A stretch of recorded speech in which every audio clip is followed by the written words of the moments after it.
Olá, senhoras e senhores. Hoje vamos falar sobre uma pergunta que muito provavelmente boa parte dos jovens já se fez. Escolher uma profissão por amor ou por dinheiro?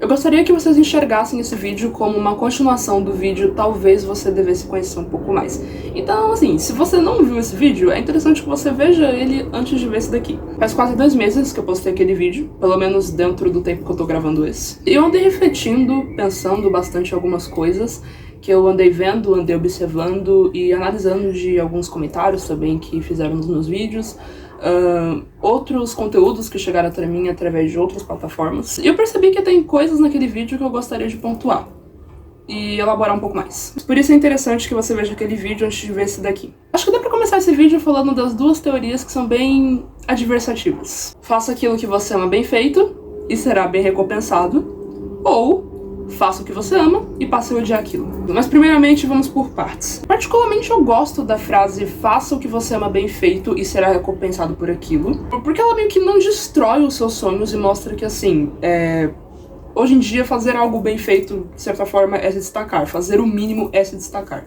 Só que eu acho que essa frase ela também já envolve um papo meio meritocrático, que não funciona mais muito na prática, assim, se a gente for pensar no contexto geral. As pessoas todos os dias estão dando o máximo delas, estão investindo o que nem tem, né, dentro dessas carreiras, estão dando tudo delas, estão fazendo tudo bem feito, mas não estão sendo recompensadas. Então é uma coisa ali que a gente tem que botar na balança e, na verdade, é bem complicado. Tipo assim, as pessoas, elas têm muitos sonhos oprimidos. Elas sonham em ser algo, ou sonhavam em ser algo totalmente diferente da profissão ou carreira que elas exercem hoje. Mas dentro do que o capitalismo moldou pra elas, elas tiveram que oprimir aqueles sonhos. Então essa teoria, ela meio que se aplica a tudo que a gente vai considerar inalcançável pra gente seguir como carreira. Por exemplo, se você quer seguir no meio da arte, é mais complexo, porque embora todo mundo, todos os dias, esteja consumindo arte, ainda é um ramo hiper desvalorizado. São pessoas que vão atrás desse sonho, que não querem que ele se transforme em um sonho oprimido, mas o capitalismo ainda tá lá oprimindo eles. Mas em outro ponto de vista, eu também gosto de enxergar que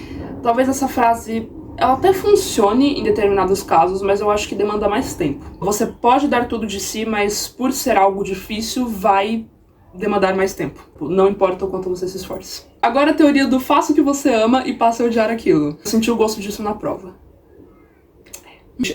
Pra quem viu os outros vídeos, né, descobriu que eu sou desenhista. E na época que eu tava bem ativa no Instagram, com a minha conta de artes e tal, eu comecei a vender commissions. Quem não sabe, commissions são, né, ali vendas de desenhos digitais que você faz pelas pessoas online. Eu abri essas commissions e, né, porque eu tava com a intenção ali de ganhar dinheiro e tal, eu falei, vamos testar, né?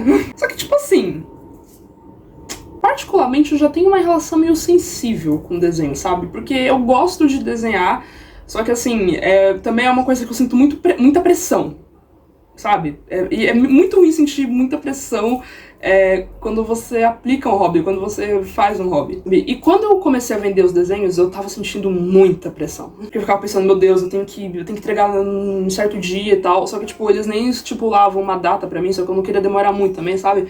Aí eu não podia ter um momento de lazer, porque eu ficava pensando, meu Deus, eu tenho a obrigação do desenho, eu tenho que fazer, e eu nem fiz o rascunho ainda, e Era uma pressão grande, e também pelo fator de que, tipo assim, o meu desenho, às vezes, ele não flui quando eu tenho que me obrigar a fazer aquilo, quando eu tenho que me forçar a fazer aquilo. Sem contar aí um monte de outros perrengues aí que eu passei como artista digital, que particularmente eu prefiro não falar no momento, talvez eu fale algum dia, mas não foi lá muito agradável. Então, tipo assim, por um triz, eu passei a odiar desenhar. Por um triz, assim. Porque é curioso, mano. As pessoas, elas chegavam em mim e falavam, nossa, você tem o dom. Por que você não trabalha com isso? Aí eu gosto de desenhar, eu me considero boa desenhando, mas eu não acho que eu seria feliz aplicando isso como uma profissão, tá ligado? Eu gosto, assim, desse caminho que a gente leva pros hobbies, pra gente poder ter uma noção maior do que daria certo pra gente como curso ou como faculdade. Mas ao mesmo tempo eu acho que é um caminho muito perigoso. Mas também depende muito do hobby. E como eu falei, eu tenho uma relação meio sensível, meio estável com um desenho. Então talvez se eu fosse trabalhar com algum outro tipo de hobby meu, eu acho que não seria uma pressão tão grande, sabe? E também já vai mais questões de autoconhecimento ali, você refletir o que dá certo, o que não dá. E seria interessante isso mesmo, que eu acabei fazendo em relação das comissões, né?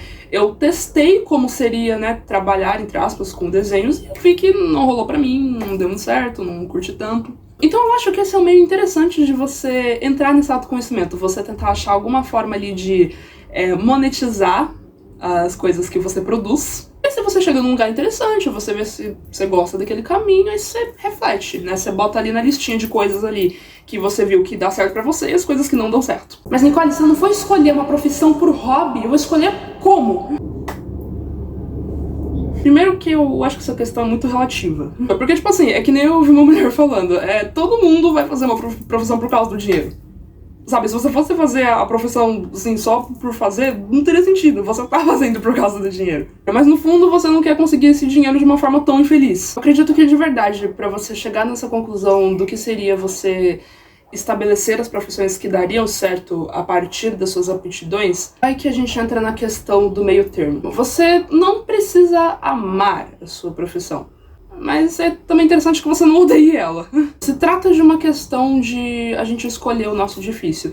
Porque assim, gente, de verdade, escolher seguir uma carreira por puro amor e escolher seguir uma carreira porque não necessariamente você ama, mas você precisa do dinheiro, ambas as decisões são difíceis. Isso porque você tá meio que, assim, fadado a passar uma parte considerável da sua vida fazendo algo que você não vai gostar. E no outro você vai tecnicamente conseguir fazer o que você quer, mas isso pode acabar te desestabilizando financeiramente e psicologicamente. Então ambas as coisas são difíceis, sabe? Não se trata de uma questão do que é mais fácil, você tem que escolher o seu difícil e arcar com o que pode vir. Mas é aí que entra a questão maior. O nosso propósito na Terra, ou na vida, ele não precisa estar necessariamente interligado com a profissão que a gente vai seguir. Lembra que no vídeo que eu gravei antes eu falei muito sobre sonhos, sobre a gente não saber o que a gente quer através desse sonho pra poder seguir alguma carreira, pra poder seguir algum caminho. Mas talvez não necessariamente você precise de um sonho. Porque quando a gente pega no ponto de vista, a gente acaba meio que condicionando o que seria a nossa felicidade apenas dentro da profissão. Cara, você não tem que viver pra trabalhar. Tipo, você tá trabalhando pra conseguir viver, tá entendendo? É que nem eu vi algumas pessoas falando, a sua profissão, o seu trabalho, ele não precisa condizer com 100% da sua vida. A sua vida não é o seu trabalho é apenas ali uma porta que ele te abre pra você conseguir aproveitar os outros ramos da sua vida, pra você conseguir aproveitar os ramos sociais, os ramos em que você pratica os seus hobbies, os ramos em que você consegue sair, se divertir, sabe? Fazer as coisas que você gosta. Olha, gente, depois de muito tempo, eu comecei a pensar no que seria a minha carreira dos sonhos, entende? A minha profissão dos sonhos, por assim dizer. Só que eu também cheguei na conclusão, cara, que se eu não tivesse esses empregos, que se eu não conseguisse atingir essas profissões, tudo bem também. E mesmo que eu não fosse ter o trabalho dos sonhos, mesmo que não fosse assim, um trabalho que eu amo, não significa que a minha felicidade ela ia se condicionar só àquilo, sabe? O que na verdade eu acredito que também é uma outra problemática que coloca muito em cima acerca dessa escolha que a gente tem que fazer sobre o nosso futuro. Se a nossa felicidade ela só fosse existir se a gente escolhesse a profissão certa, a carreira certa. É claro que assim, gente, que nem eu falei, tem profissões odiáveis. Mas tem lugares que você não quer estar com pessoas horríveis, um ambiente de trabalho horrível. É por isso que eu jogo na pauta de que você não precisa amar com todo o seu coração o seu trabalho, mas é importante você também não odiar ele. Porque o seu trabalho é apenas uma parte da sua vida, e não ele como um todo. Gente, eu cheguei na conclusão que, sei lá, se eu terminar a vida trabalhando numa cafeteria, eu vou estar feliz também. Então, tipo assim, se você não tiver um sonho, se você não tiver uma profissão assim que você almeje com todo o seu coração, não tem problema. Eu insisti muito nessa pauta, naquele vídeo, mas por algumas questões pessoais. Mas agora eu me sinto mais flexível em relação a essa necessidade de que eu preciso ter um sonho, entendeu? Mas eu acho que pra vocês talvez chegarem a algum tipo de conclusão, é interessante vocês pensarem o que é a felicidade pra vocês. O que vai fazer vocês verdadeiramente felizes? O que faz vocês verdadeiramente felizes? Nicole, eu só vou me ver verdadeiramente feliz se eu estiver fazendo a profissão. Cara, é isso então. Vai atrás. Nicole, eu não sei, eu tenho uma ideia de profissão, mas eu não sei se eu vou ser feliz fazendo ela, não sei se eu vou amar fazer aquilo. Tudo bem também, cara. Tem outras coisas que eu gostaria de esclarecer melhor daquele vídeo também. E teve dados momentos em que eu falei muito sobre a hora certa, o momento certo da gente fazer certas coisas das nossas vidas. E tiveram umas pessoas que falaram que não existe momento certo, né? Não existe hora certa pra gente fazer as coisas e que se a gente seguir nesse pensamento a gente nunca vai fazer nada. Concordo. Porém, o que eu também concordo é que qualquer ser humano normal vai querer ter, assim, um mínimo de segurança do próximo passo que vai tomar e que pode decidir um rumo muito importante da vida dela. Quando eu falo da hora certa, eu não tô falando que você tem que usar isso como, sei lá, uma desculpa pra você não experimentar coisas novas, pra você não se jogar de cabeça em algo. Quando eu penso no conceito de hora certa, eu penso bastante nisso meio que interligado com o destino. Eu não sei vocês, mas eu acredito em destino, então as tais horas certas é o destino que proporciona. Então ele vai te colocar em situações que vão te pôr à prova de algo, vão ali pôr você numa situação ali de impasse, mas não foi algo necessariamente que você buscou, entende? Sabe, gente, são aqueles momentos em que você pensa, cara, é agora ou nunca, sabe? Esses são os momentos em que não dá pra definir essa questão de hora certa, tipo, eu não tô pronta. É aquele momento que você tem que se agarrar, tá ligado? Quando a gente tá falando de faculdade, eu não concordo. Porque assim, gente, vamos entrar num consenso. A faculdade não vem até você.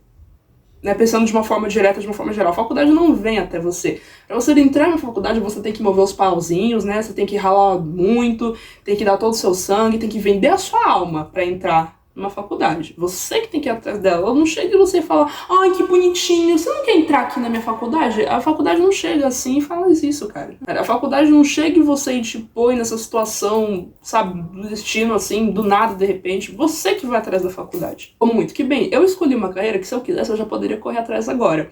Vou correr atrás agora? Não. Por quê? Porque eu não sinto que é o momento apropriado. Não é o momento apropriado porque eu fiz uma análise das áreas da minha vida, eu fiz uma análise de como eu estou no momento, ou das condições que eu tenho no momento, tanto psicológicas, mentais, de maturidade, financeiras. Eu cheguei na conclusão de que esse não é o momento certo.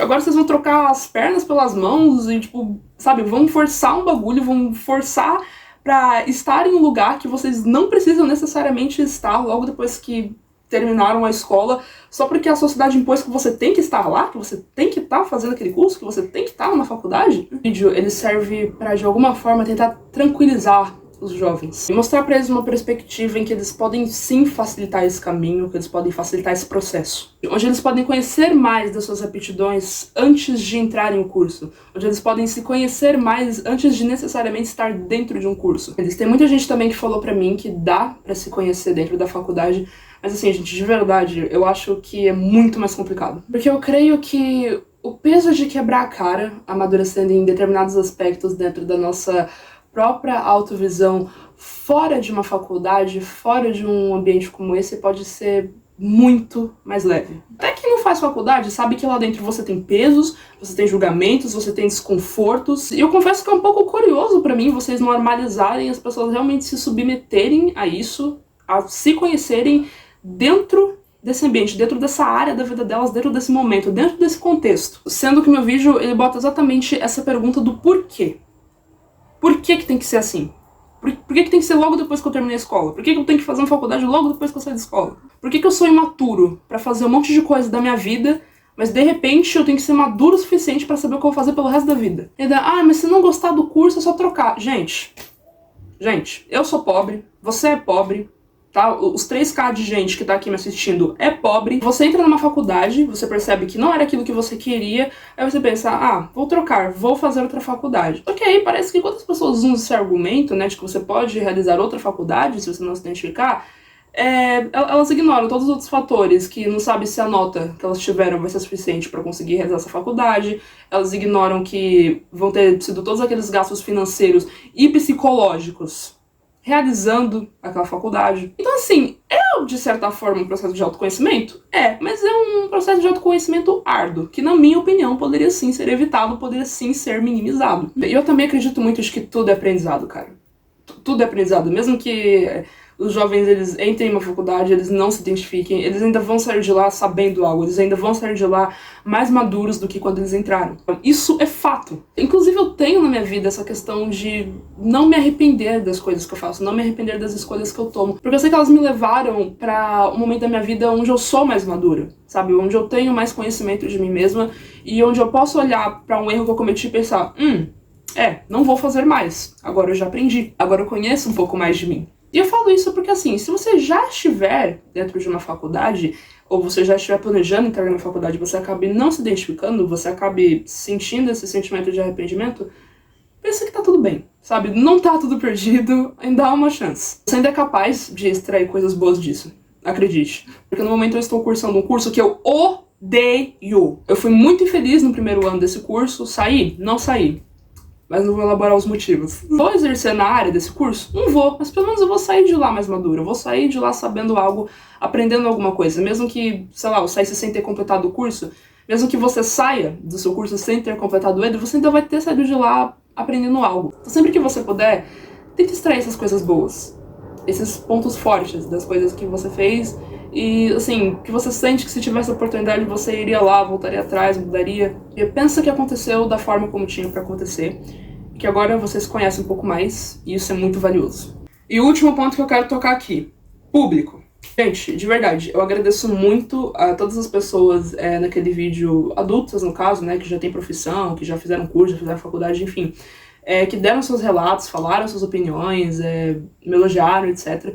Muito obrigada. E também obrigada às pessoas que não concordaram comigo. Porque é aqui nesse ponto que eu quero entrar. Uma parcela das pessoas que não concordaram comigo tem uma realidade distinta da que eu descrevo naquele vídeo. E assim, gente, eu preciso deixar claro que aquele vídeo ele é destinado para os jovens que têm escolha. Sabe, para os jovens que podem olhar para a vida deles e pensar, cara, eu acho melhor não fazer isso nesse momento. Eu acho melhor fazer um plano, entender o que eu quero, me conhecer. Meu vídeo é destinado para os jovens perdidos. Para os jovens que estão olhando assim o mundo ir, o mundo andar e tipo, tô pensando, meu Deus, eu não tô indo na linha, eu não tô indo junto, eu tô ficando para trás, eu tô atrasado. Meus vídeos são para esses jovens. Pra falar pra eles que tá tudo bem. Se você conseguiu cursar uma faculdade que você gostava, ou se você conseguiu entrar em uma faculdade ainda na sua adolescência, e você não precisou se conhecer pra isso, ou você não teve tempo pra se conhecer, teve condições da vida que infelizmente não te permitiram esse momento, porque eu tentei citar um pouco disso no vídeo, né? Eu tentei abranger ali essa parcela dos públicos, porque eu falei muito sobre escolhermos o momento em que vamos tomar determinadas decisões, mas eu tenho plena consciência de que tem pessoas que não têm essa condição. Eu tenho plena consciência de que tem pessoas que passam por situações de necessidade, onde a vida as coloca em uma situação em que elas têm que se submeter a coisas que elas não imaginavam que iriam ter que se submeter tão novas. Eu entendo. Eu tenho consciência disso, vocês podem ter certeza. Eu sinto muito se você não pôde ter esse momento de autoconhecimento na sua adolescência. Eu sinto muito por isso, de verdade. Mas o meu vídeo não é pra você. O público do meu vídeo não é pra você. Eu tô falando das pessoas que têm escolha. Eu tô falando dessa geração, não tô falando da antiga. Se você com 16 anos já sabia o que você queria, se você com 16 anos já conseguiu cursar a sua faculdade, exercer a profissão, você não precisou se conhecer pra isso, saiba que você é exceção, você não é a regra. Entenda que aquele vídeo não é pra você. E eu não tô falando isso em forma de ataque, cara, eu tô falando isso porque, assim, eu percebo que muitos problemas dentro da internet poderiam ser evitados se as pessoas, elas reconhecessem para que público um determinado post ele é direcionado. Um exemplo muito bom que eu posso dar disso é, por exemplo, uma menina dando conselhos sobre uma determinada área da vida dela, só que essa menina ela tem uma condição financeira bem mais alta do que a sua. Então, você olha pros conselhos daquela menina e fica tipo, mano, nada a ver o que essa menina tá falando, ela não tem senso. Mas depois de um momento você reflete que você não é o público daquela menina. Tem uma realidade muito diferente da dela, então as coisas que ela tá falando não pertencem à sua realidade, não são conselhos pra sua realidade, são conselhos pra realidade de outra pessoa. Eu não sou rica, eu só tô dando esse exemplo pra ver se vocês conseguem entender, mas eu tô dando esse exemplo também pra vocês entenderem que a realidade que eu abordei naquele vídeo é diferente da realidade de muitas pessoas. Eu sou grata às pessoas que reconheceram que a realidade que elas tiveram não foi a mesma que a minha, mas ainda assim compreenderam o meu ponto de vista. Sou grata a essas pessoas. E, gente, assim, são tantos casos de gente que não tem escolha, são tantos casos que eu poderia ficar aqui abordando, que aquele vídeo que eu gravei, ele teria mais de 1 hora, muito provavelmente. Tanto que é por isso que esse vídeo está existindo. Porque ele é praticamente uma continuação daquele. Então é um assunto que dá pra eu ficar elaborando muito, mas também tem pontos que eu não consigo me estender completamente, sabe? Porque é o que eu falei. O vídeo ele tem um público centrado, ele tem um objetivo de público, e não tava nas minhas intenções atingir todos os públicos. Só queria deixar claro de que não é porque eu tava falando aquelas coisas que eu não tenho consciência de que existem muitas realidades diferentes. Outro fatorzinho também. Eu falei que aquele seria o último, mas não é o último. Tô vendo aqui no roteiro. Se uma parcela de vocês acredita que eu sou imatura porque eu não sou adulta e que eu não sei compreender a realidade, de que eu não tenho noção de como ela funciona, saibam que exatamente por eu temer observar a realidade das pessoas que estão à minha volta, questiono por que o sistema é do jeito que é. Porque assim, eu como adolescente, eu como na minha licença poética, eu poderia muito bem ficar aqui no meu papel de ignorância. Você viver feliz pra sempre e achar que a vida é um morango. Mas eu sei muito bem que a vida não é um morango. É por eu ter total consciência disso que eu chego aqui e eu falo por quê? Por que que é assim? Por que que tem que ser assim? Por que que ainda é assim? Exatamente por isso que eu venho aqui questionar essas coisas, porque eu sei que tem muita gente que gostaria de questionar, mas não consegue. Enfim, ninguém é obrigado a concordar com as coisas que eu falei, não estou ditando regra pra ninguém, mesmo que às vezes no meu tom pareça que é isso, não estou ditando regra, estou simplesmente falando o que eu penso. Você não somente tem o direito de questionar, de repensar as coisas que eu falo, como você deve. É importante pensarmos, é importante refletirmos de absolutamente tudo que chega até nós, todo tipo de informação que chega até nós. É importante refletirmos sobre isso. Estou aqui para dizer que nós, como jovens, não sabermos 100% o que queremos é algo que deveria sim ser mais normalizado. Bem, não saber o que quer agora é completamente natural, está tudo bem. Não se compare com quem já sabe o que quer. Não se compare com quem você sente que tá um passo à frente. Você não tá atrasado por causa disso. Confia em mim. Cada um tem a sua jornada, cada um tem o seu tempo, cada um tem uma realidade diferente. Acompanhe pessoas que têm uma realidade próxima da sua. Que entendam as suas dores, que entendam como funciona o seu processo de fato. Porque as pessoas são diferentes, elas têm realidades diferentes, elas têm condições diferentes. E uma coisa é fato. Enquanto você continuar acompanhando pessoas que não têm uma realidade próxima da sua, enquanto você continuar se comparando com pessoas que têm uma vida e que tiveram condições infinitamente diferentes das suas, você vai continuar se comparando, você vai continuar ficando mal, você vai continuar achando que você tá atrasado na vida, sendo que você não tá atrasado na vida. A vida não é uma corrida. Um beijo. Tchau.